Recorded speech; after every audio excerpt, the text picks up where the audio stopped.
जितिया मैया व्रत कथा माँ की ममता, संतान की लंबी उम्र और सुख समृद्धि के लिए किया जाने वाला एक अद्भुत व्रत जितिया व्रत।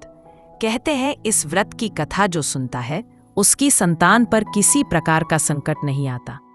आज हम आपको सुनाने जा रहे हैं जितिया मैया की पावन कथा, पूजा विधि और इसका महत्व। जितिया व्रत का महत्व। जितिया व्रत मुख्य रूप से संतान की रक्षा के लिए माताएं करती हैं। यह व्रत खास तौर पर बिहार, झारखंड, उत्तर प्रदेश और नेपाल के कुछ हिस्सों में बड़े श्रद्धा भाव से मनाया जाता है। इस व्रत का दिन अश्विन मास के कृष्ण पक्ष की अष्टमी तिथि को आता है।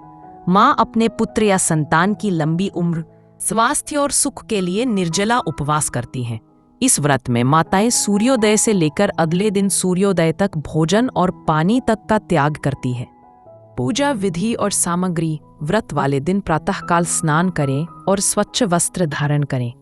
किसी पवित्र नदी, तालाब या घर में ही गंगा जल से स्नान कर लें। व्रत का संकल्प लें, मैं अपनी संतान की रक्षा के लिए यह व्रत कर रही हूँ। मिट्टी या चित्र के रूप में जितिया मैया या ज्योतिया माता की प्रतिमा बनाकर पूजा करें। पूजा सामग्री: दीपक, धूप, चंदन, फूल, रोली, अक्षत, लाल वस्त्र, मौली, फल फूल और पूजा थाली। कथा श्रवण करें और दिन भर भक्ति में समय बिताएं। दूसरे दिन व्रत खोलने से पहले माता को अर्घ्य और भोग अर्पित करें। कथा प्रारंभ।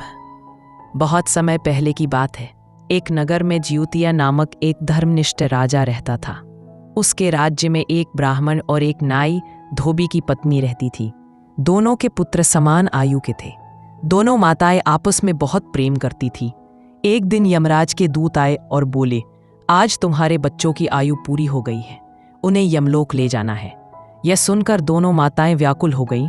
उन्होंने यमदूतों से प्रार्थना की, कृपया हमें समय दीजिए, हम अपनी संतान को बचाने के लिए कुछ उपाय करेंगी। तभी उन्हें ज्ञात हुआ कि अश्विन कृष्ण अष्टमी को ज्योतिया माता की आराधना करने से संतान की रक्षा होती है। दोनों माताओं ने उपवास किया, नदी में स्नान कर माता की पूजा की और कथा सुनी। उनकी भक्ति देखकर ज्योतिया माता प्रसन्न हुई। जितिया माता ने उन्हें वरदान दिया, आज से तुम्हारी संतान की रक्षा होगी।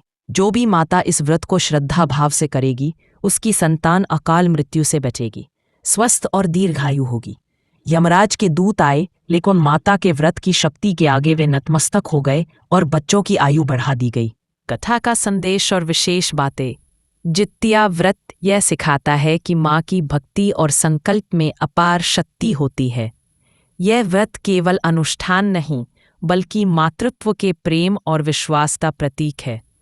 2025 में जितिया व्रत, यहाँ सही तिथि डालें, को मनाया जाएगा। इस दिन श्रद्धा से व्रत करें, कथा सुनें और संतान की कुशलता के लिए प्रार्थना करें। तो ये थी जितिया मैया की पावन कथा। आप भी इसे श्रद्धा और विश्वास के साथ सुने और अन्य माताओं तक पहुंचाएं। अगर आपको ये कथा पसंद आई हो तो वीडियो को लाइक और शेयर करें और चैनल को सब्सक्राइब करना न भूलें। कमेंट में लिखें, जय जितिया मैया।